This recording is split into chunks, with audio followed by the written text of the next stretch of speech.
नेरूळ येथील शिरवणे गाव परिसरातून न्यू मिनी महाल लॉजमध्ये एका तरुणीचा मृतदेह आढळल्यानं परिसरात खळबळ उडाली आहे। पोलिसांनी दिलेल्या माहितीनुसार रात्री 3च्या सुमारास एक कपल या लॉजवर आलं होतं।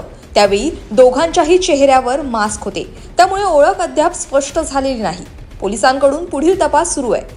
या घटनेमुळे मात्र शिरवणे ग्रामस्थांमध्ये संतापाची लाट असून लॉजमधील अवैध धंदे बंद करण्याची मागणी शिरवणे ग्रामस्थांनी केली आहे। शिरवणे गावात मिनिमल लॉजिंग आहे।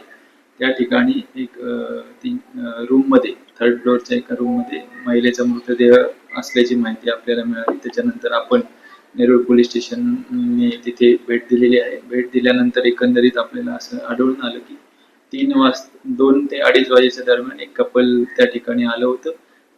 त्यातील महिलेचा मृतावस्थेत मृतदेह त्या ठिकाणी आपल्याला मिळून आलेला आहे। साधारणतः लैंगिक उत्तेजक पदार्थाचा ओव्हरडोस झाल्यामुळे तिचा मृत्यू झाल्याचे प्रथमदर्शनी दिसून येत आहे आणि याबाबत पोलीस पुढील तपास करत आहे। पूर्ण लॉजिंगचं रेकॉर्ड चेक करत आहोत, सीसीटीव्ही फुटेज चेक करत आहोत आणि पुढील तपास आपल्या वेगवेगळ्या टीम करत आहे।